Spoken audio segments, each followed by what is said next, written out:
Okay, well, let's start. Hello, everyone, once again. This is the last topic and last session today, and it is a Charter Operators panel. This is one of the two that we will have during Booking Manager Summit. Today, we have Charter Operators. Tomorrow, we will have Charter Agencies as panelists. And for them, we have prepared some questions to answer, and of course, we expect from you to also ask whatever you want to know, whatever you're interested in related to yacht charter companies. The panel will, the most common question is, how long does it take? I don't know. So until we answer all 5 questions, we can be here for an hour, hour and a half, however you decide and however you prefer, because I expect you to lead the questions and the conversation with, of course, the panelists. My name is Martina once again, and I'm thanking you for joining us. Today's agenda is a little bit of statistics, a little bit of intro to panelists, 5 key questions and a discussion, and of course, Q&A session. If you have questions, you can ask whenever. You don't mind, I hope, panelists? No? You don't have to wait until the end, and we will be happy to answer. Regarding statistics, today we have here around 150 people from yacht charter industry. MMK tonight celebrates its 20th birthday, so you're all invited at 6 p.m. here on this floor. In these 20 years, we have gathered almost 10,000 yachts from various destinations, from 950 fleets, and we have 5,000 active agencies. So these are the statistics for MMK for today. In world numbers, it means that 70% of fleets in the world uses Booking Manager. In Italy and in Greece, 90%. In Croatia, 66%. Now, I will present you today's panelists. First of all, I am presenting you Beyza from Turkey. She is the only female panelist, so welcome, Beyza. Then I have John from Istian Yachting from Greece, and I have Paško from Croatia. He is my every year panelist, so this is his chair. That's his spot. Today, they will be answering to my questions, to your questions, and hopefully they will answer to all possible open topics in yacht charter industry. Let's hope. Today's topics. First, we will discuss about prices. Prices in 2022 and 2023, what's happening, where are we going. Then we will discuss about big fleets buying small fleets and how this will affect us. Then we will discuss something about crew and how to find crew, how to deal with it, etc. Then something about boat documents check, and final question will be about guest claims. So we will start today with the first question, and it is about prices. So we wrote here prices 2022 because in 2022 it started. What we saw in some countries, and in some we didn't see, so we are not sure, we from MMK, are really fleets increasing prices in this season, and at the same time decreasing discounts, commissions, etc. Is it something that's just a feeling? Is it a trend? Or is it something that is really happening? What do you think? John, I think you are the first one because I didn't see this in Greece, on Greek market. So tell me if I'm wrong. Okay, so I think that the price increase is to be considered as a given fact. So since 2020 and for new yacht deliveries for 2023, yacht prices from major yachts have increased anywhere between 30 and 40%. And it is well expected that the yacht prices will increase another 20% until 2025. So this drives insurance costs higher. And then you have inflation, which is here to remain for a couple of years. They're already talking about stagflation in Europe. So we have berthing costs, spare part costs, labor costs increasing, and we are all aware of the energy problems due to the Russia-Ukraine crisis and how this is driving the cost up for everything. So we're certainly on a track of more than one, I would say, price increases for charters. And the question that lies ahead is, what is the limit at which these increases will eventually affect demand? Yeah. Now, regarding charter broker commissions, we haven't reduced commissions. We know that some companies may have done so, perhaps relying on the greater confidence they gain from gaining greater web exposure, online exposure, so they get more bookings directly with clients. They may feel they rely less on the brokers. I will personally disagree with such a perspective, because a broker's job is not just bringing in bookings. It's much, much more. So a charter agent has a very important service to render. He has to manage his market, manage his clients, work on his bookings, and they really work for the commission they get paid for. So the question for me is whether some web-based agencies do not perform these services, and despite that, they expect to receive the same standard commissions applicable for brokers. But I think that this should be negotiated on an ad hoc basis and not as a generic reduction of commissions. Okay. Overall, I don't feel that current market conditions mandate a decrease in broker commissions, and we haven't done any. Okay, thank you. Beyza, what's the situation in Turkey? I think it's working okay. It works. Okay, I'm from Turkey, and you know inflation is really high in Europe, but we really know what inflation really is. It's so scary. That's why the prices are getting really, really high each year. And also cost is getting really high for us because we cannot really produce everything in Turkey, so we are really dependent on euro currency, and it's also increasing. Okay. And another reason why it's increasing is, I think, the pandemic, because demand is really high, but we cannot supply enough. In Turkey, the boat number is really low. I really don't know the specific number, but suppliers are not enough, so that's why the prices are increasing each year. Discounts, commissions, are they going lower, higher? I think I'm not the person who should tell, because how many boats you have? We have one.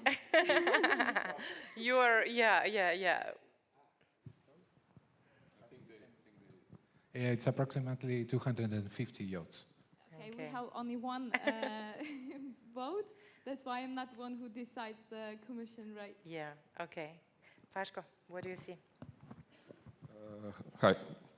So yeah, regarding the prices, I think John made the point here, and I don't think there is too much to explain. So even without the current situation of course, in Ukraine or Russia or the inflation, I think it will be a normal process for the prices to increase in certain amount, of course, not by 15%. I don't know, I can tell from our own example, since 2020, let's say, as we expected some recovery, I mean, we started increasing by between 5 and 7, so it's not like decrease of 10, 15%. And this is actually just the same increase which, let's say, follows the increase of the new boat prices, which was even before COVID, normal increase was around 4 to 5% per year.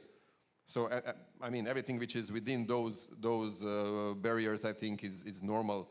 Plus now everything which is added up to that due to the recent, or not so recent anymore situation. So I think no one actually has a big problem with it. Again, from our perspective, clients are willing, or they have no problem with paying few percent more per year. Of course, every increase has to be backed up by quality increase or by extra incentive increase, which should be the case for sure. But I mean, experience we have is that this amount of increase is not something that we have to defend or explain too much. It's pretty much self-explicable. And plus now everything which goes on top of that, which who knows how that will end. But we know now that our prices, let's say for 2023, have pretty much, I guess, everyone's price have increased much less than the increase of general markets or any product that you can or want to buy. Yeah, regarding commissions. Regarding commissions, I mean, the decreases, that's something that maybe you know better, or agencies who are among us, they can tell better if this is something which is happening on a larger scale. But for me, that's individual thing. That's thing which is, I mean, between the company and the agent. Of course, we all need agencies and booking platforms in whatever shape or form. They need us.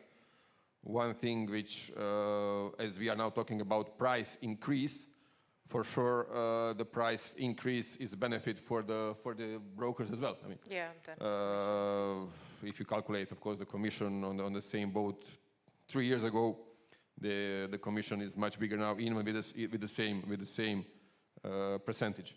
So I see it as an individual thing. The trend may be, but also you have to be aware that the trend, if something is happening on a larger scale, it might be a reflex, a reaction to the situation which happened, in the last few years, mostly because of the discount issue, discount from commission, and for sure this may play the role, in charter companies, minds that okay, if commission is 20% and 10% is given as a discount, then obviously 20% is not needed as such. But in the end, this is something which, I mean, has to be individually discussed, verified. Yeah. It's a topic for itself, yeah. Yeah. Okay, thank you. Do we have any questions about, yes?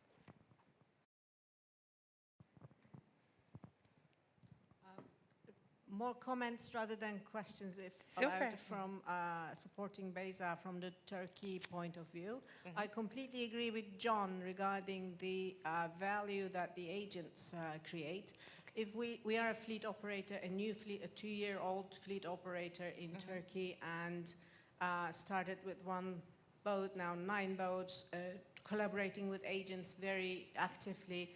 And also, I think, if we look at the increases that fleet operators applied, definitely us, is mostly, considering 15-30% of the boat prices, 20-30-35% of marina prices, were less than half, or even less than that, our increases. In regards to the importance of agents, we haven't lowered any of our commissions, actually. And we don't want to, because especially from Turkey point of view, I think the biggest risk we're running is that predominantly the market is served by Russian customers, and there's quite a lot of crisis happening over the last 2 years, and we should not and cannot depend only on that part of the world. Definitely. So we have to grow our businesses with other customers coming from Europe, definitely. We are racing with Croatia. The success of Croatia, Greece, and Italy, and Turkey has not always been very stable for European customers, but we do strongly depend on the support of the agents. So I don't think it would be affordable to risk that by lowering the commissions. Thank you. Thank you very much. We have a question from the online.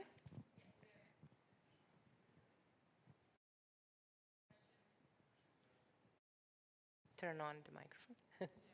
Okay. We have a question from Jackie from SY Boating. She says, I'm not sure I understood John correctly, but making a difference on commission rates between real agency and online agencies. What are your thoughts? She says the difference is a good idea, as real agency do put more into each sales.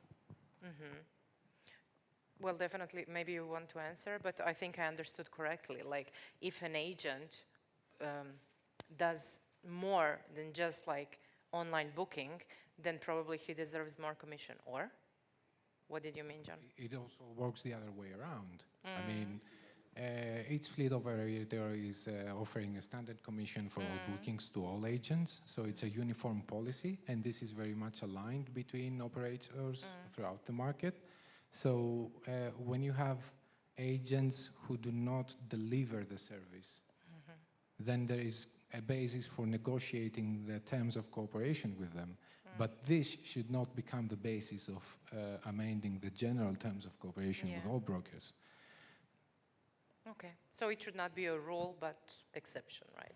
If I might only add, and I think this does not rely to whether it's an online platform or it's an office, because you can have an office agency who does everything, and you can have an online platform who does everything, and you can have another way around. So I think this is really, again, individual thing, individual approach to specific. And then to be defined, what is everything? Like, maybe it's more valuable for you to get an online booking without hundreds of emails with agency or client or whatever, or I can ask Katarina to give a note. Katarina would agree. I think we pretty much all know what we think when we say agency is part of work. We know what it comes down to, and I think that's okay. Yes, of course. I think that the most important part of an agency's work is managing client expectations. Yeah. So the majority of customer complaints, the majority of claims, the majority of operational problems when delivering a yacht arises from failing to provide the full set of information to the client, failing to educate the client, because we have more and more clients who have never sailed before boarding a yacht. So it is an agency's job to educate the client, to manage expectations. This is the very first step and the most important step in getting successful charters. Okay, thank you. We can move forward to topic number 2. And this is big fleets buying small ones. So this is something that is happening this year. Okay, before we also saw similar things, but not in this volume. What we see now is that really big fleets are buying small ones in order to become even bigger. Do you consider it a threat or maybe opportunity to grow the market better, or a threat where maybe they will try to, I don't know, monopolize the market, create their own rules, policies, kick out the small ones? By small ones, everything is small when considering 500 boats. So what do you think? Is it a threat or opportunity? Beyza. Okay, I think it's not an opportunity, it's a threat, because monopolization is not something that we need. Okay, we need maybe big fleets that we want to take a standard service, we want the boats are good maintained, okay, we need everything. But they don't need to be huge to do that. Okay, we need a standard. But we want small fleets because we want maybe more personalized services. But if all the fleets are huge, you cannot expect something like that. Okay. Maybe some tailor-made services. That the small fleets can do that. If you are huge, you cannot, stuck with the details. I think it's a threat. Okay. Paško, John, what do you think? I totally agree with Beyza on the points set forth. So small fleets that choose to truly raise the bar is really what the market needs. People focusing on quality, people focusing on innovation, on providing the customers with added value. This is what it takes. And Beyza mentioned something which is of utmost importance. It's personal attention to the client. And it is true that in any industry, the larger the size, the harder it becomes to maintain your quality levels and to maintain a personal approach. Well, experience shows that the global charter market cannot be monopolized. I mean, we've had major global players over the last few years that if this would be possible, then it would have been done. And instead, we witness quite the opposite. If you monitor the market, you will see that every maybe 3 or 5 years, some of the major charter operators, global operators, change hands. And it is also very interesting to ask yourself what are the motives, what are the incentives behind the investors of such global operators, and you will easily realize that they do not intend to dominate the market. So, for example, one example is the participation of Group Beneteau in Navigare and Dream. They don't care about dominating the market. I would say they care about protecting the market. So a small fleet being taken over by a large operator, I'm not aware of any hostile takeovers. So I would presume that in case a small fleet is underperforming, this is a risk to everyone. Because an underperforming fleet creates bad experiences for the industry, for the clients, and maybe even the people running this business, they need a way out of such business. So a small operator being taken over by a large operator is not something which is bad. I don't think there's a threat for a monopoly in any case. Okay. Paško, what do you think? Thank you. Also, I think John mentioned, I think we have to look at the motives of, let's say, these changes. At least, I mean, I can speak in Croatia. I cannot speak worldwide. I do not follow that much.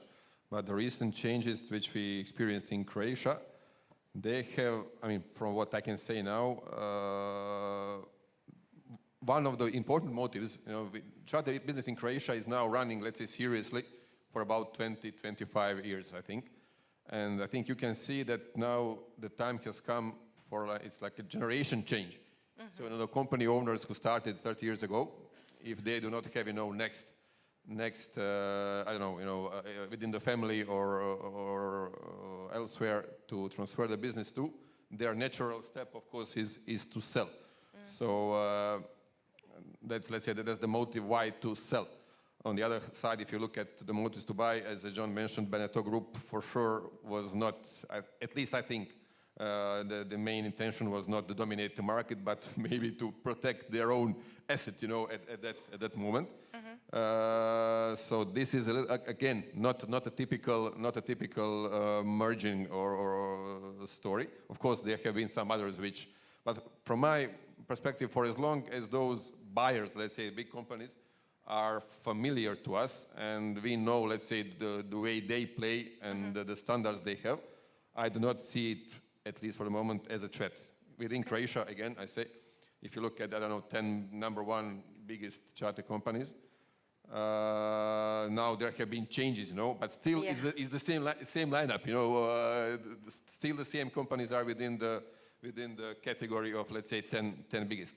So there has not been a change in a way that someone has come, you know, from abroad and, you know, took over a couple of hundred of boats and now you don't know what's going to happen. I think we can pretty much, in Croatia at least, estimate what's going to happen and why. And also in Croatia, if you know, I mean, if you want to grow, you cannot just go to the factory, especially now these days, and order, you know, 200 new boats and put them in some non-existing new marina in Croatia. If you want to grow, you can only take over, you know, existing companies. So, I mean, for the moment, I don't see it as a threat.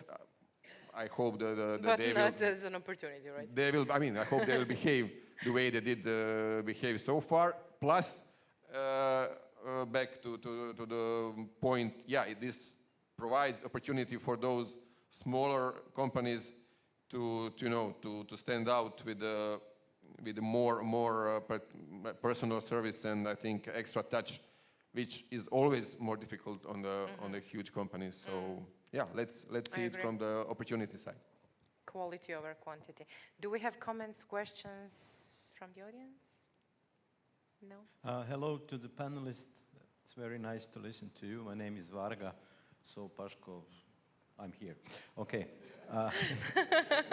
Just a few remarks and a question, actually.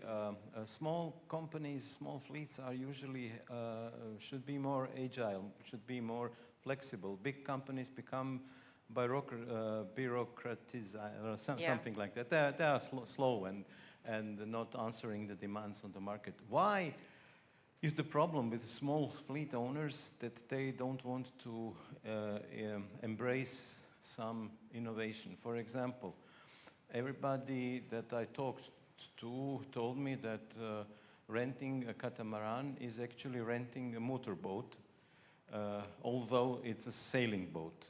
And why don't people offer on the market, okay, the weekly rent of a catamaran is, I don't know, 25% more, but if you don't use the sailings, we will give you 20% discount.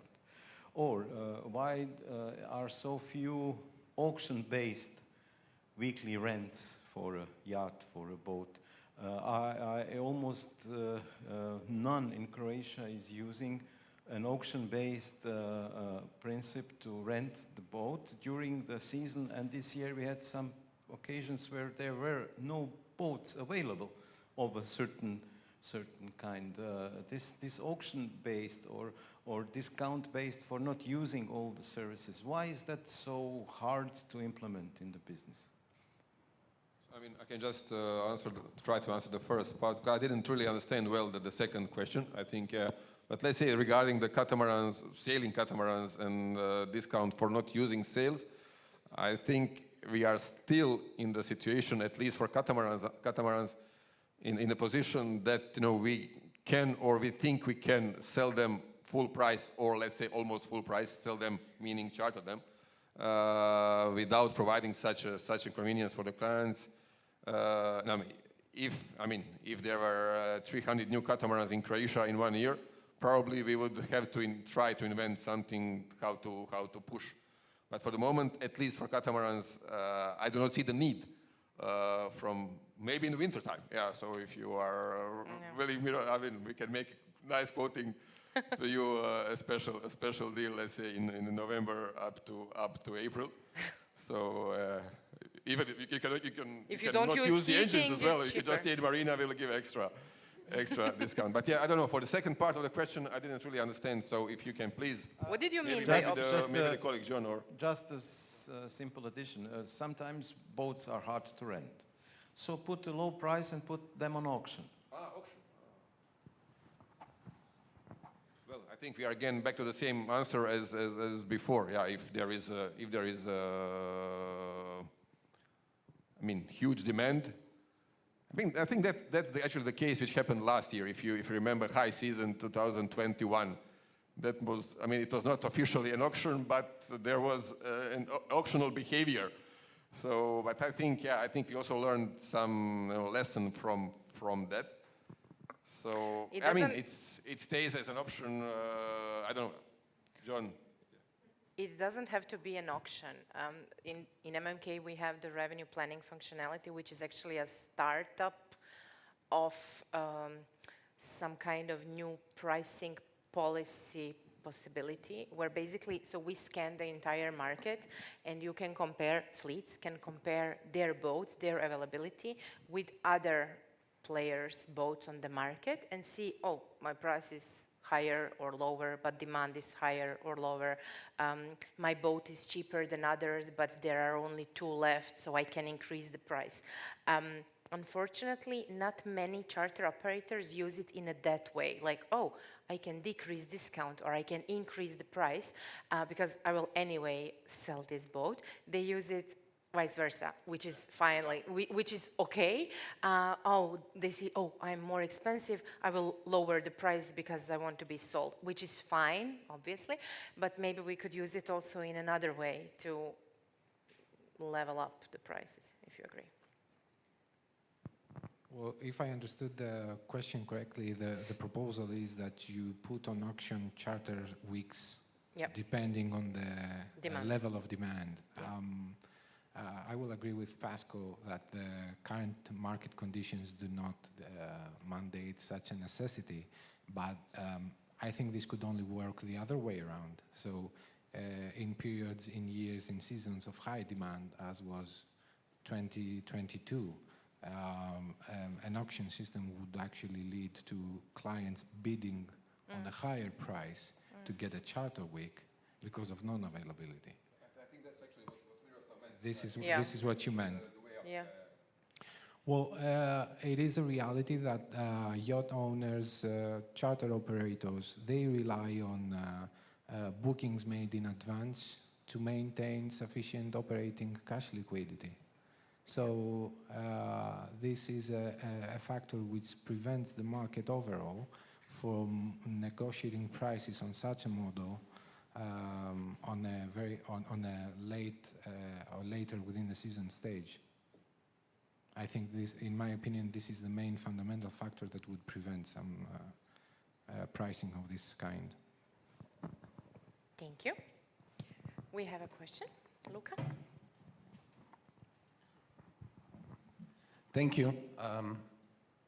I tend to agree what all three of you said on this panel. On the offer side, I think there are less threats and many more opportunities. But I would like your comment. How do you see these big fleets, small fleets, threats and opportunities on the supply side? Do you see changes? Let's say you take a big fleet, it's ordering certain sail yachts or catamarans or any other vessels from the manufacturers in a years or two time, versus the smaller fleets ordering a smaller quantity of those same vessels. Do you see any changes or threats or opportunities in the area of purchasing the vessels? Do you see? What is the... Well, I mean, I'm sure all of us know that within the last 2 or 3 years, the shipping companies, they dwell down on production volumes. I'm sure all of us in the industry know that we are ordering boats 1, 2, 3 seasons up front. Yeah. So this is certainly a big change, and I would just like to hear your comments on this. Do you see any changes? I would not expect any drastic changes. No.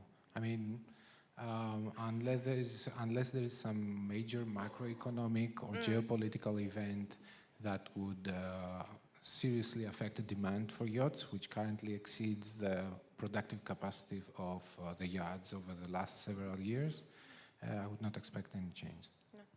Okay. If I understood well, so the question was, for example, one of the big charter companies, which is now even bigger, will get boats for extra better price from the manufacturer. Or faster. Yeah, or faster. I mean, this is something which is, of course, happening since forever. So the more you order, the better deal you will get. Of course, there is such an option, but currently, knowing the production capacities and knowing that same shipyard may even be the owner of the chartering company, but if they can sell the boat to a private buyer or to someone else for a better price, I do not see the real logic for them to sell to their own, let's say, sister company, charter company, for extra, lower price. Of course, I mean, if they will be in some way connected, there will be some special deals, deals maybe more related to the payment terms than to the price itself. But as I said, I mean, this is something which is in any business happening, and for sure, 10-boat charter company does not have the same strength of negotiating the boat deals with the factories. Although now this current situation has mostly put us in a very similar position, all of us, the big ones and the small ones, we all have to stand in line and wait for the boats and hope that we will get them in due time. Thank you. Okay. Moving to our next topic. Last minute crew. So this season and last season, previous season, in high season, like in summer, there was huge demand for crew, for skippers, for hostesses. Every year is the same, but these 2 years were like the biggest demand from that side. How do you deal with that? Do you have your permanent crew? Do you have someone that you use whenever you need?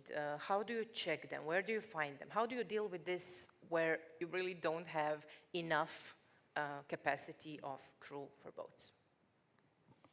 I think, yeah, I agree. There is an increase in demand for crews. I think the most important reason is, again, pandemic.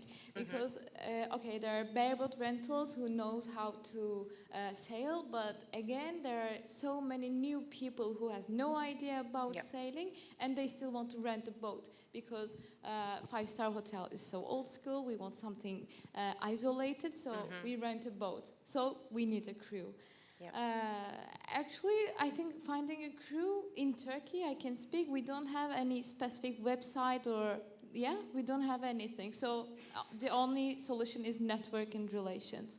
So we basically call them, are you free this week? And yes, you can come. But it's a huge problem, I think. There should be, maybe from MMK, there should be a Another thing, huh? a pool for crews, then we can find online, then they might have reviews, we can decide accordingly. But it's a huge problem. Yeah, okay.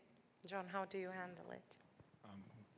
Beyza is very right. I mean, for decades, the introduction of sailing catamarans into chartering has been driving people who were not sailors into the yachting market. And this was exaggerated through the pandemic for the reasons that she mentioned. So I believe this is a trend that will continue for the next years, which is good for our industry. But it creates a fundamental problem because in Greece, the existing demand for skipper charters way exceeds the availability of crew. The market is not organized, it is not regulated. We too have to rely on networking, and we have even taken the extra step of permanently hiring 5 skippers and some additional cook hostesses to cope with last-minute requirements or any emergencies. But still, this will not suffice. This is a problem we will be dealing with, and it will become more and more of a problem within the next few years. We have many agencies over the last 2 years telling us we are turning down inquiries because there's not crew to provide. And I think the only solution, for Greece at least, would be if eventually we can channel crew members properly qualified, properly certified and trained from other countries to Greece in a legal manner, in a proper manner, so that in an organized market, the end client, which is the charterer, can procure their crew directly, even from their own country, so they don't have to rely on the supply limitations of the destination country. Okay. Thank you. Although, I mean, I have to add that in this kind of solution, there is always a problem with for example, non-Croatian skipper will hardly know the area, because the skipper's duty, of course, it's not only to to handle the boat, but he's at the same time he's a guide. Yep. He's consigliere and whatever you want to call him. So yeah, this is one possible solution, but which lacks on the other side with the knowledge of specific area. So I mean, we all know the problem. And I think Martina, you know what, for example, what we are trying now to do in Croatia. And let's say I would divide the problem into 2 segments. One is the yachts which are only crewed and which of course need or should need a permanent crew. And the other one is the crew on request. Yeah. So what has to be done, of course, for the boats which are only crewed, we have to convince the owners that they have to calculate the cost of permanent crew, although they prefer to have it, paid extra per week or per month, whatever.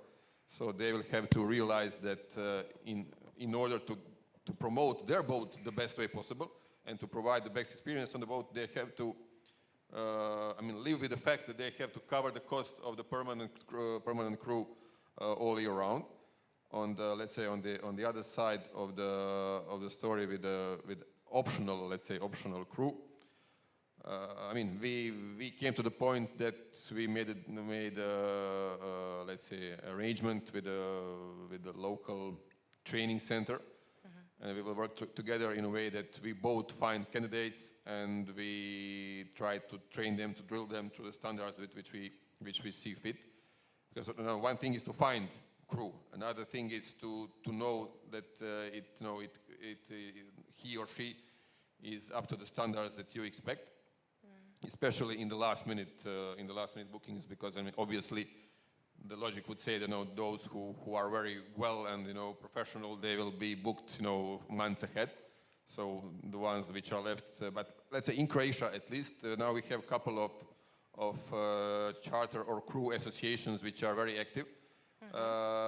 Also, what they are doing now, and which is very, very welcome from our side, is setting the standards.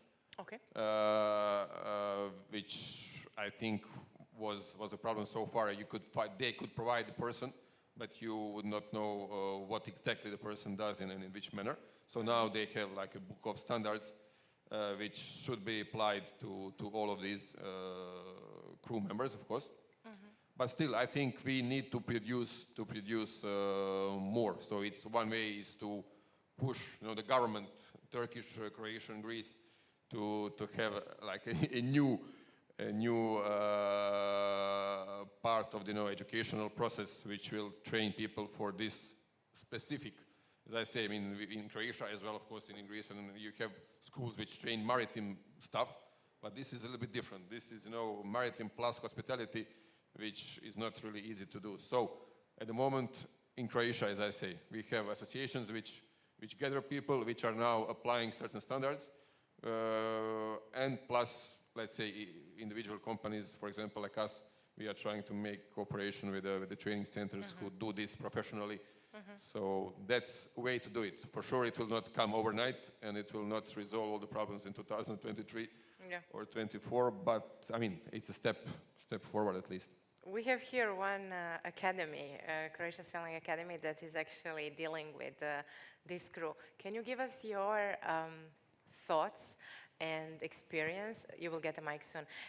Of how you don't have to tell us the secret how you find your crew and where, etc., but how you check them and what do you do in order to make sure they're good enough and safe enough? Because the crew is, okay, besides the charter company and welcome at the reception and the boat, I think crew is one of the most important parts of any vacation because you spend with this hostess or skipper a week. How do you deal with it? Thank you, Martina. Yeah, we have a program a standard program for our academy, which includes not just driving a boat or sailing, but also the parts of the hospitality, and also the programs of specific routes in Croatia, and what to show to each client on those routes. But I think on this question, the main problem is that peak of the season, which is problem for not just for the charters but also for us, because for example, in start of June, I don't know, we have, let's say, like 15 requests per week for the crew, and then in the top of the season we have like 45 requests. So to put, if we will have like a longer middle middle.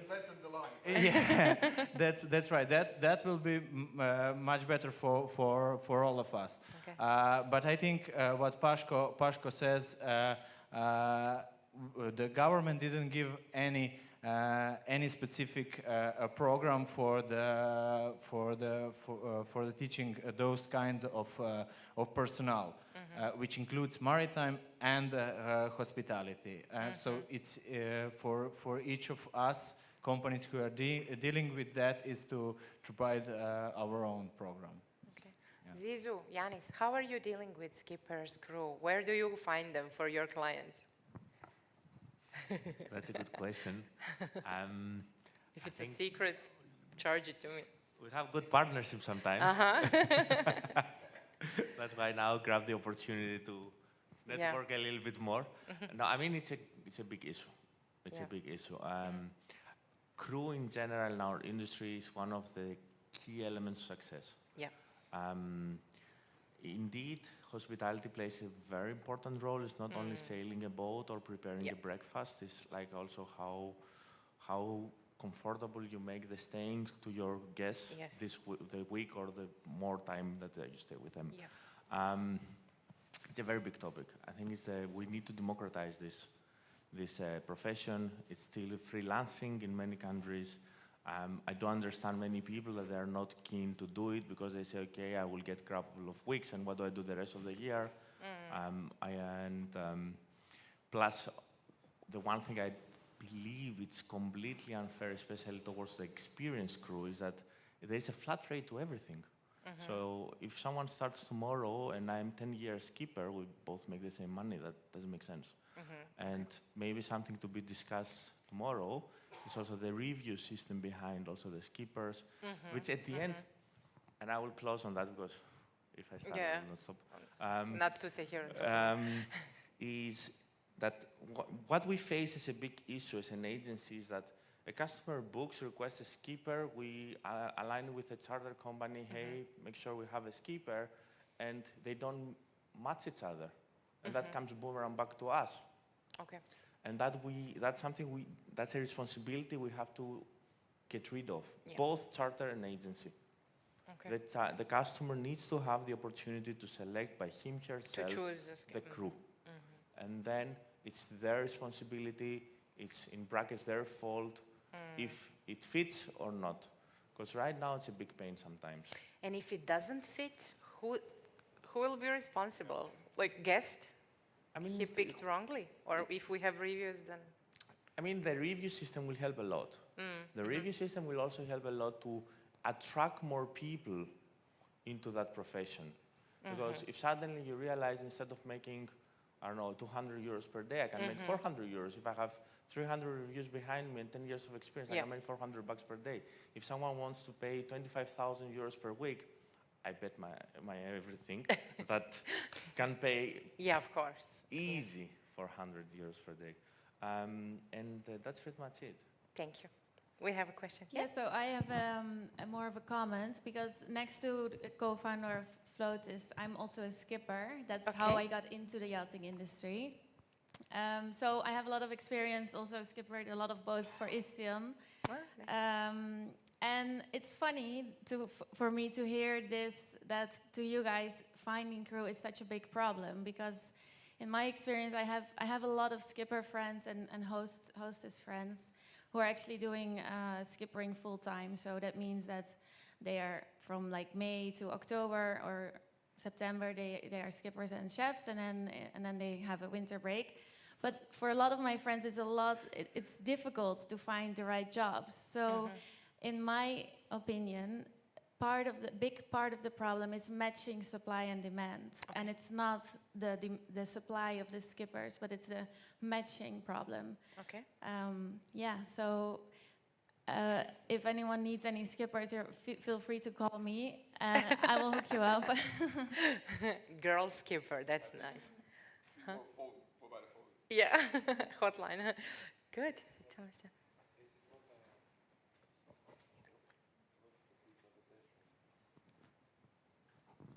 This is what I was referring to by mentioning earlier that the crew market, the crew services market in Greece is not yet organized. So you do not have yet the means to channel supply and connect supply with demand.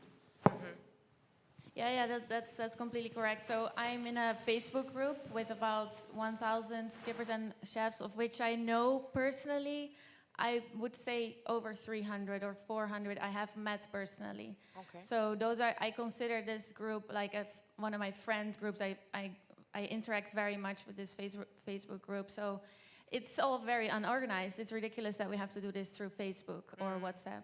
Are they all I completely in Greece? agree. Are they all in Greece? No, so they are all international. So I'm from the Netherlands. There's a lot of US, Portugal, it's all over Europe, Germans, English people, Greek people, Croatians too. It's very international, Australia, New Zealand. So it's super international. Yeah. Thank you. No comments. Okay, we are moving to our next topic, and it is boat documents check topic. So the question is, I will start from beginning. So what we experience is, we experienced before, now it's less. Some charter companies were entering boats in the system that are maybe not in exclusive management, or they're not owned by them, but they're from some other person and they gave them the boat to rent it out. Or what happened recently, last year, we had, now in Annapolis, we had a stand at the boat show in the States, and we got an agent, and he was like, I don't want to work with any other booking system. I only want MMK. I'm like, okay, good, but why? What's your problem? And he was like, yeah, I booked last year a boat from a charter company in XYZ booking system, never mind. And the boat was not existing. So this charter company, they put a boat in the system, which they didn't produce or buy or anything. And this agent booked it, paid for it, and the charter company said, no, boat is not available. Now they're at court, etc. To avoid this, what MMK is doing, we are being a bit of annoying maybe to some charter companies by asking boat documents, a proof that this boat exists, registration number, NIB number, ID, proof that you ordered the boat, any proof that we can be sure, A, that this boat really exists or will exist because you ordered it from the shipyard, paid something, etc., or B, that this boat is a unique in MMK because we don't want two of the same boats. Now the question is, sometimes we get like a response, oh my God, you're acting like a police, this is my private data, why do you need it, put my boat, it's my booking system, I'm paying for you, why, blah, blah, blah. I'm asking for you here and to everyone, is it really like annoying, or do you feel it as some kind of security, securing safety bookings? Is it like good or bad for you? What do you think? It's easy, of course. It's good. I wish. Yeah, because Okay. if people are renting under the guarantee of MMK, then they should know that okay, the boat exists. I can trust, and of course it's good. It's so easy. You hear? Okay. John. Yeah, credibility is of essence to MMK, to the charter agents, the operators, the market. So we all need to do what is necessary to preserve and maintain credibility. MMK has a professional responsibility to do what is within its power to make sure that the data in the system is reliable. So definitely yes, and I believe that we should take this a step further. I think that it should be verified that the yacht exists through the yacht registry and the yacht documentation, that it is properly insured by obtaining a copy of the blue card or the insurance policy, and then perhaps requiring evidence that this yacht is indeed represented and managed by the operator uploading. Because if I intend to manipulate or deceive the market by uploading duplicate entries for yachts or iconic yachts, iconic fleets, then MMK should do what is within its power to prevent this. Thank you. Paško, what do you think? Check if this one works, yeah. Yeah, I mean, I see no downside of that, except for some extra work, but let's say if it's no single document or two documents, in case the John's suggestions also, becomes a demand for insurance policy, which does make sense. I mean, the agencies are here. I think they will all agree as well that this They will agree, yeah. They are fine. For sure. I mean, the only open issue is how to handle the new boats which are just ordered, which are still not registered. What is the guarantee that that boat will really come and be on disposal of the client at the time when he comes? So this is some sort of risk, let's say, that has to be. I mean, as we talked, you can send, pro forma or order confirmation. Yeah. It is some sort of, of guarantee. It's still not the same as the boat which is already, registered, and especially in Croatia, I'm not sure how the legal position is in Greece or Turkey, but in Croatia now since a few years ago. So if it's your own boat or if it's another investor's, management boat, they both need to have you as a charter company stated as an operator in the shipping documents, in the boat documents. So even if you are not an owner, you have to be stated as a charter operator, which again is an extra safety, because it can only be one charter operator assigned for one boat. So yeah, I mean, in short, yes, let's see how to make it easier, of course, and let's see, because we had in Beograd, we had a topic, I'm not sure if you were there, about insurance of the boats. I'm not there. I was not there. So I mean, that combined with this, what John said, that might be an extra, because in Croatia, probably also in other areas you have boats which are, I mean, properly registered, fully equipped and crewed, but insurance policies are different, and not all the people know which are the ones that you need to have. Yeah.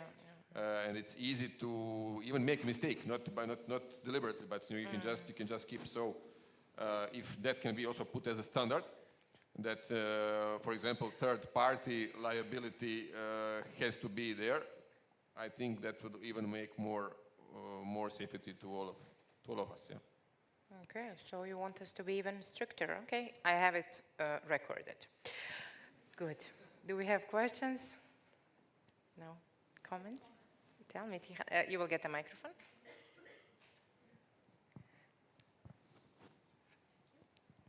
My name is Tihan, I'm from Bavaria Shipyard. So regarding the documents, I can say that we in a shipyard, as soon the order exists, we have a COM number, which can be legally used, because in our archive it's entering with a hull number further, and we all know hull number is the most important one. So even with the COM number since the beginning of the order, you can have it legally approved. Yeah. From your shipyard, we have all perfect paperwork, because whoever orders Bavaria, we really get the statements and IDs soon. Typically charter boat. Yeah. Okay. No questions? No. Okay. And the final topic, guest claims. So I got this topic and I got this question from a group of agencies. And they all have the same issue, and I need you three to, or the entire audience, to answer me. So I heard from this group of agencies, they have a common problem. They bring a guest to the charter company. Then this guest starts his 7-day trip. Everything is fine, he is very welcomed, he starts his trip on a sailing boat, catamaran, whatever, and then the engine dies, breaks, something is wrong. And then this guest calls 24/7 hotline of a charter company, whatever, and at the same time informs the agent, look, I have a problem, the engine broke, blah, blah, blah, what to do. And then he needs to wait for 24 hours or even more for someone to come to do the service on a boat, to do some repairs, to check it, etc. He loses, in average, 24 to 36 hours of his paid vacation. He loses it because of not because of his mistake. And then what happens? He claims he wants a refund, he wants something. In 99, or what was the number, 99% of the cases, then this guest gets like an answer from a charter company, yeah, see you, talk to your agent. Then he comes home, he is pissed because he lost 2 days, 1 day, whatever, of his paid vacation, and he wants from his agent a refund, he wants something. What to do, how to deal with it, how do you deal with it, first question, and how to avoid this situation where a guest leaves the marina, leaves the boat unhappy because he lost 1-2 days. The common answer from a charter company then is, yeah, we have 15 days due to our terms and conditions to answer, blah, blah, blah.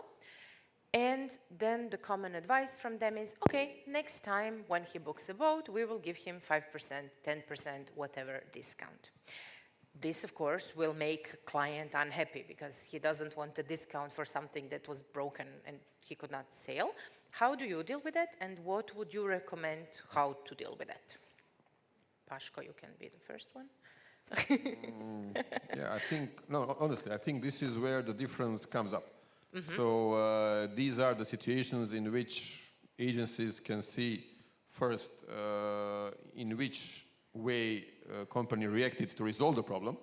Because, I mean, even with the best of standards, things can happen. Yeah, of course. But then, once it happens, then let's say it becomes clear on the approach, organization, and the effort. So this is the first step. So Okay. how to react, how quickly to handle the problem. And of course, the second thing is how to deal with what client has lost. And again, this is where the difference between companies will come up. And for the agencies is to judge the way we do it on rare cases. Yeah.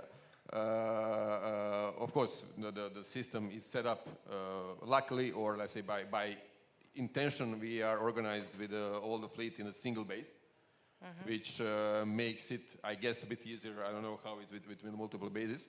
So we have a technical crew, we have people who are, dedicated to their own boats, and they are as you say, the hotline which client calls. As soon as he reports the issue, the system is being activated. So either there are even minor things which can be resolved over the phone, or if he is close by, we currently have two speedboats which can go up to him very shortly, or we use the network on let's say islands of the technician mechanics which can assist whatever is the fastest. So we are not choosing the cheapest option, but the fastest option. Because in the end, the cheapest, if it lasts a day longer, again, it's more expensive due to the refund. So this is the first part of the story where you see how the system or the company is organized. The second part, of course, is once it's all done. Our policy, and it's not just now showing off, it's simply the worst thing which may happen is for the client to claim to the agency, because this part of the let's say of the product or the service is really between us and the client. I agree. And agency can agency can finish, let's say, if it's a refund or if it's a refund plus extra discount for next year. This is where the agency will step in to organize it in a way that the refund will go through the agency, or they will provide a voucher based on our voucher to the agency. But the real communication and the resolve of the problem has to be done before the client leaves. As you said, if client had a problem on the boat, of course he's pissed or whatever. Yeah. And plus, if he gets a note that will be resolved within 15 days through an agency which cannot know exactly what happened, that's an extra salt on the clients. So I know how this should be handled. I think the way we do it is the right way. Maybe someone does it in some different way, still okay. But I don't see how client can come back home and send a letter to the agency and then start the procedure, because it's too late. He is already. Yeah, it's too late. You lost him. Okay. John, what do you do? I wish there was a one-fits-all answer to how you may best handle a claim. There are so many variables to consider. Paško has mentioned some of them, which are very important. So responsiveness, time is of essence. I think that there are general principles. So you spend hundreds of thousands organizing charter bases, networking, having local technical support, and you prepare in the best way that you can to address a situation like this, whether it be a minor problem or a major problem on a boat, whether it is close to the base or at a remote location. But no matter what you do, in the very end, what you really have to manage is the client's experience. So I think that the general principle is that you need to always keep in mind that you have to manage the client's experience, and this requires that first of all you're being absolutely honest with the client. So the client knows what to expect. You're being absolutely honest with the agent, which you need to inform from the very instance that you have a problem, so that the agent is aware of the problem and he does not find himself surprised when being contacted by the client. And the agent has a very important role to play, because in many instances, communication with the client, whether it be because of language or other cause, may be difficult, and the agent may help facilitate such better communication with the client. So minimizing inconvenience in whichever way possible, not being afraid to spend more, as Paško rightly commented, on a proper solution, being well organized in advance, and being honest and in coordinating properly with the agent, I would say that is the way I would describe proper claim management. Now, with regards to refunds, there are very specific terms of booking based on which a refund can be affected, and not responding to a client by taking advantage whichever time window the terms allow is certainly not professional, not something we would do. Yeah. Beyza, what do you do? Yeah, I think all the clients know that they are on a boat and it can break sometime. Yeah. But what turns out this situation into nightmare is the reaction of the fleet operator. Yeah. If you say like, okay, I don't care, I'll fix it in a minute, and tomorrow we will see, of course he will be so angry and never come back to your company again. Yeah. But if you know how to react, then it's not a problem anymore. And then I think we go back to the other topic, big companies buying the small ones. Yeah. Then small company knows how to act, how to, like, you don't have to give the money back. You can do something else to make them happy. Okay, if they don't have an engine that working, okay, stop at anchor at this bay and then bring you a champagne, and your evening will be great. Like, you know, if you're a big company, you can be a big company, but you should know how to solve this problem. You should still be a personalized company, I think. Do we have any comments on that? Yes? Okay. And one microphone for Yanis as well. Hi. Hi. We are a very small agency from Vienna, Austria, called Botico. And we are sellers ourselves, so we sell a lot. And we had some damages on board. We are skippers, but still, I never experienced 36 hours of waiting of something. I must say, in Turkey, Greece, and Croatia, not many times, but few times. And it was dealt with this in between like 2 to 4 hours. Okay.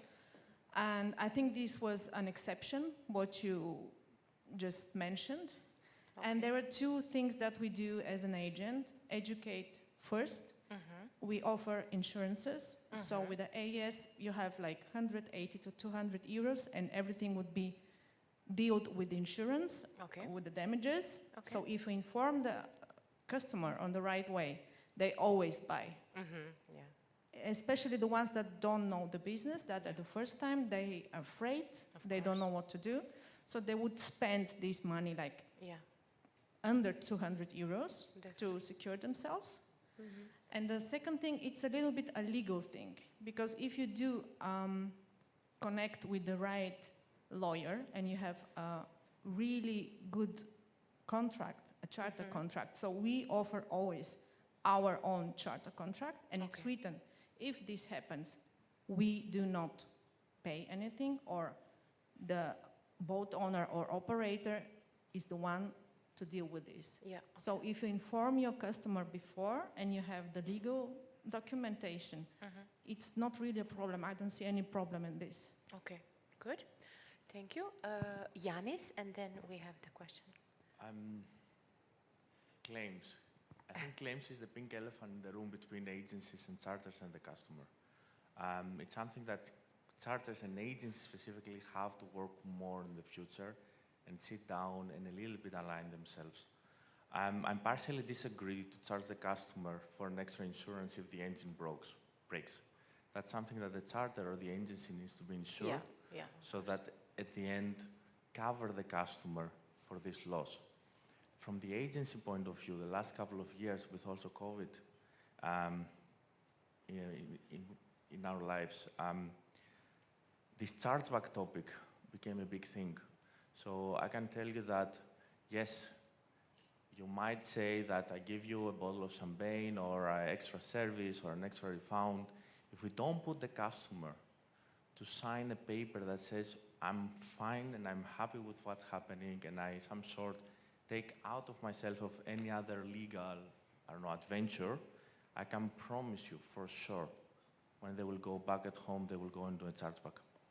And they will go and charge back in a bank that they are the customer and the bank will go always with the customer. And at least I can speak for us, and I'm sure many agencies faced it. When the chargeback come, we lose all the money. And I might have in a panel great charters that are listening and try to find some solutions there, but it's not everyone like this. And when you lose a 20K chargeback and the charter says, that's not written in my T&Cs, but the bank said, no, you lost it, you lose 20,000 euros of your commissions. And that's a pain. And that's something that all the agencies faced the last couple of years. So from my point of view, claims is a topic that we have to work in the near future. We have first to protect the customer and to protect ourselves, to offer a better experience and avoid cash flow challenges or any kind of challenges, because it's part of the game. And closing with that, if you go to a hotel and the heating doesn't work, what's happening? Customer doesn't need to pay anything on top or not need to be insured. Goes to another room and that's pretty much it and gets a freebie on top. Yeah. Okay, I have a comment online from Judith who says, yes, when you have a good fleet operator, Judith from Oryx Yachting, they will immediately send out a boat for any troubles. Okay, so that's the experience. We have a comment here.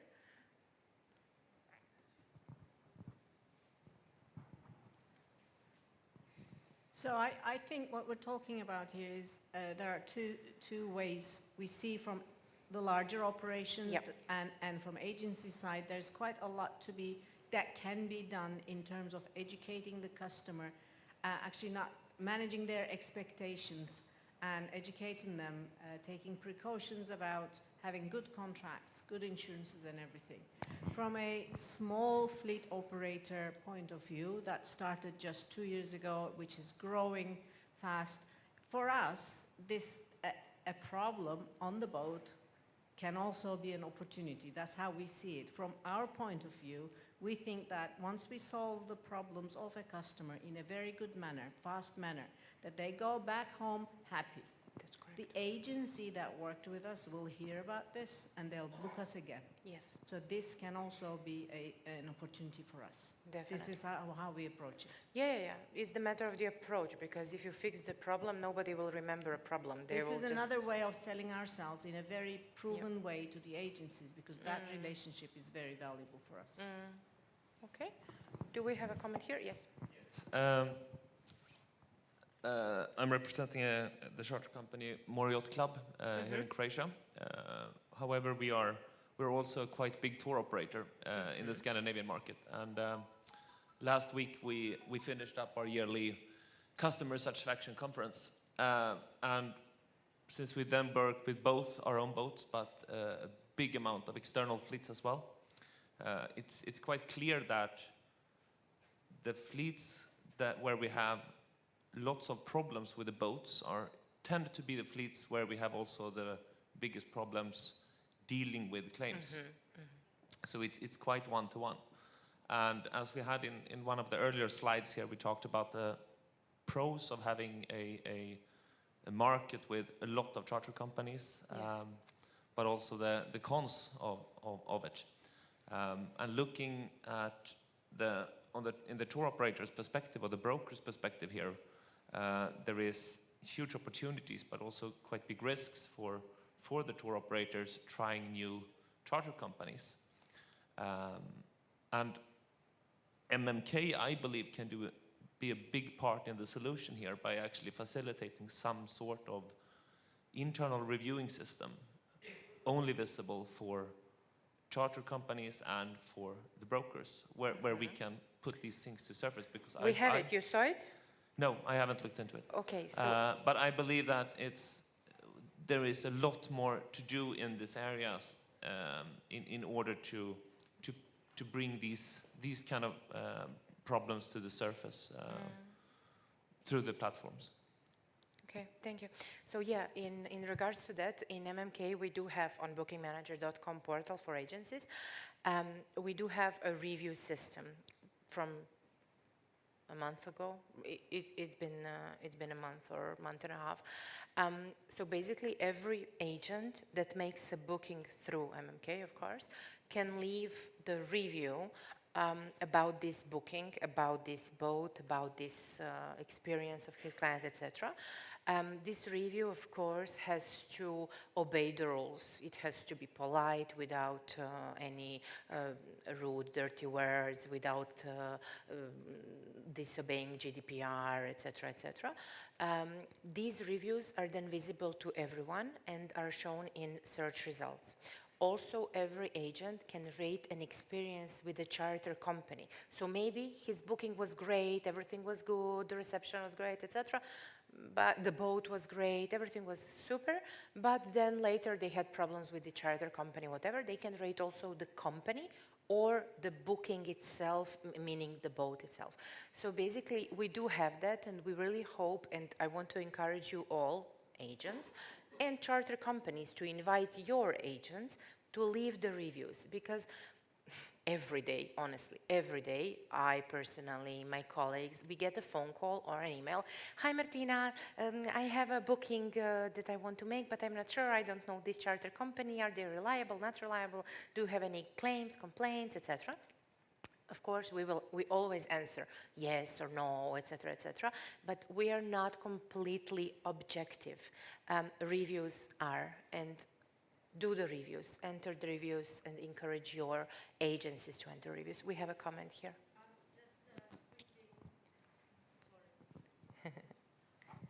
This is fantastic. I remember you launched new features on MMK at the beginning of October. Yes. And you've, for me who couldn't attend, you also sent us a video. I think yes. This was covering all the features, but this specifically, I think, is important enough for MMK to send out a tutorial or an announcement or more announcements, so that all agencies are aware of it, because this could be very useful. Yeah, we did. We sent an invitation. In the next version of Booking Manager, in next few weeks, we will also, after every booking, send a reminder to an agent. How was the booking? What does your client say? So it's important to collect as many as possible reviews in order to have the ecosystem where basically you can read it and like really trust it. Can fleet operators, after a charter has ended, can we use the system to send a request to the agent through the system with the link where they can they will get it easier? They will get it automatically from us, so you can of course encourage them. What you can do, you can reply. So if they write something, you can reply, and even a negative review can become positive after a reply. Do we have any other comments, questions? No? Okay. Now, if anyone has questions, I'm done with topics. If anyone has questions for our panelists, for me, for MK, tell us. If not, we will give it a call and wait for 6 p.m. We have a question. Hi, Alex. Hello, everybody. I'm Alex from Sail Me Charter, Ibiza and Canarias. I have a question. I don't want to jump into the topic about the war in Ukraine, but I have a question regarding our work. So, for example, we are stopped to work with any Russian clients and any Russian agencies. Okay. What you do? What you do with this kind of clients? Do you think it's important for charter industry, or it's a very small part of client? And also, hi to Jackie from Israel, who is watching now. So that is a question. Thank you very much. What do you do with Russian clients, guests? Do you accept them? Shortly, I mean, let's say, fortunately for Croatia, I just checked, I think, the 2019 numbers. Russian clients made around 1% of total charter clients in Croatia, which, you know, in current conditions, of course, is a good thing. So generally, this is not overall a huge problem in Croatia. Of course, there are companies, particularly companies who work more, especially, let's say, on some mono-sailing regattas, for which, you know, Russian clients are very, very big clients for. So yeah, I mean, they had their issues. I cannot talk now on behalf of them how they resolved it, but I I mean, I consider ourselves lucky not to have such problems. But I guess Greece and Turkey are more open to Russian clients. We as a company as well only had a very minor percentage of Russian clientele. So this had a very limited adverse effect, which was way covered by the increase of influx from US clients this year because of the good market price of the dollar, and with the post-pandemic reaction to traveling of US consumers, we've had an influx from the US which way covered what we lost from Russia. Since we are serving crude sailing trips mostly, we didn't work with Russian people that much, and not with the agencies. That's why I don't have any comment about it. We have a comment, Nadia, from the online. I have actually several questions from online. So first, Alex, Jackie says hi back to you, just for you to note. I will start with Jackie's question. She asked, what about making all the extras included in the price? Dealing with extras different in every country can be very confusing. Okay. What are the other questions so that we can decide what to answer first and what to answer last? I have a few questions from Kate from Yacht Match. I have a couple of marketing questions for the panel if suitable. First question would be, are you aware if there are any market research done recently into the size and potential worth of the world charter market? Yes, so what we see is, you have to define world yacht charter market. So it can be a crude charter, it can be bareboat, it can be sailboats, it can be catamarans, it can be small boats, it can be private boats, it can be ribs and blah, blah. Standard yacht charter market, including sailboats, catamarans, motor yachts, but not crude, not bigger than 20 meters, etc. It has 13,000 boats around, approximately. So this is how it's big. Approximately every charter boat has 19.5 weeks per season, and the average price of a booking is 3,350 euro. So you can calculate the value. And the trend? You know the trend? Trend increasing, everything. Prices, boats, everything, except marina birds. This is standing. I can add to that, Martina, that they should stay tuned on MMK blog section on our website. Sorry, I have to do my marketing job. I'm a bit busy now, okay? Next question. No, but on the blog, by the end of the year, we will have the updated yacht charter market statistics, same as every year. And then I have another question. What market changes do you predict we will see in the next year, whether this is different requirements from the audience, different marketing tactics, need to reach an audience, a significant change in demand for a charter experience, or something else completely? Why do you think this? So what are the market changes we predict? That's sum it up. We as MMK, we predict that, we see, and this is happening, and this will continue happening, is that more and more people sailing and more people renting boats are non-sailors. And what we see is that really market and charter operators and everyone, we all need to be ready for that, do some packaging, do some all-inclusive stuff, because a non-sailor, if you want to sell a boat rental to a non-sailor, you cannot offer him, this is the boat, but then this is a boat thruster, this is the end cleaning, this is the he will not understand. So it has to be packaged, and we predict this as a future, we see that. But on the other hand, we need to have this ready from the part of the charter operators. And this is the answer to the first question, how to include everything. I mean, it's possible from the technical side, but it's the part if we want to include it, because if we include it, then you need to give a commission on it, and you don't want to give a commission on it because it's not something that goes into your pocket, but you paid. So it's a question maybe for the panelists, I don't know.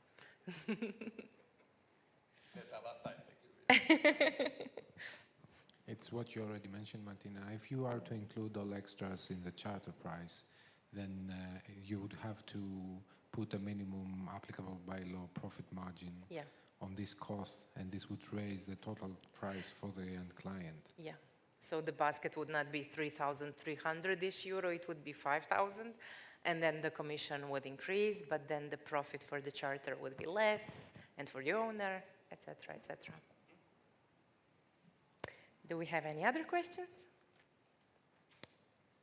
Okay, I call it the end. Thank you very much for joining us.